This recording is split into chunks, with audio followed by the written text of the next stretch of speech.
"I need a drink," said Tig. "So do I," said Nell. "We can have scrambled eggs." Whatever Tig had been planning to do with the carrot was no longer on the agenda. The tea towel had been brought back in a plastic bag. It was bright red, but beginning to brown at the edges. Nell put it to soak in cold water, which was the best way to deal with blood-stained fabrics. But what would I have done if I'd been here? She wondered. Not a Band-Aid. Insufficient. A tourniquet? She'd had perfunctory instruction in those at Girl Guides. They'd done wrist sprains, too. Minor emergencies were her domain, but not major ones. Major ones were Tig's. That was some time ago. Early autumn, as she recalls. A year in the later 1980s. There were personal computers then, of a lumbering kind, and printers. The paper for them came with the pages joined together at top and bottom and had holes along the sides, in perforated strips that you had to tear off. No cell phones, though.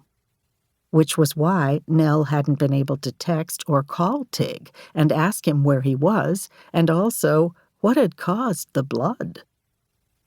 How much waiting we used to do, she thinks. Waiting without knowing. So many blanks we couldn't fill in, so many mysteries. So little information. Now it's the first decade of the 21st century. Space-time is denser. It's crowded. You can barely move because the air is so packed with this and that. You can't get away from people. They're in touch. They're touching. They're only a touch away.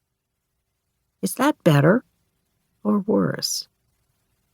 She switches her attention to the room the two of them are in right at this moment. It's in a nondescript high-rise on Bloor Street, near the viaduct. She and Tig are sitting in chairs that are something like schoolroom chairs. There is, in fact, a whiteboard at the front, and a man called Mr. Foote is talking. The people in the other chairs who are also listening to Mr. Foote are at least 30 years younger than Tig and Nell. Some of them perhaps 40 years younger. Just kids.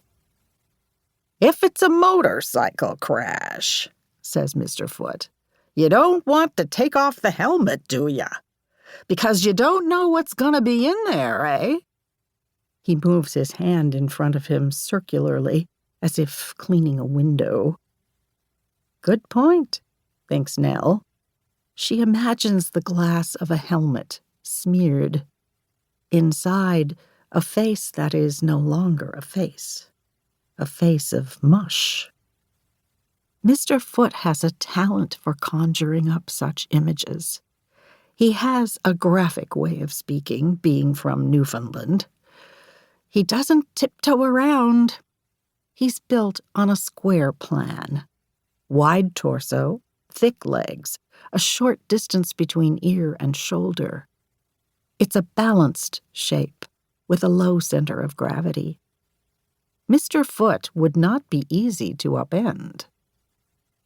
Nell expects that's been tried in bars. He looks as if he'd know his way around a bar fight, but also as if he wouldn't get into any of those he couldn't win. If pushed too hard, he'd throw the challenger through a window, calmly. "You needs to keep calm," he has already said twice. Then check to make sure there were no bones broken. If there were, he'd splint them and treat the victim for cuts and abrasions. Mr. Foote is an all-in-one package. In fact, he's a paramedic, but that does not come out until later in the day.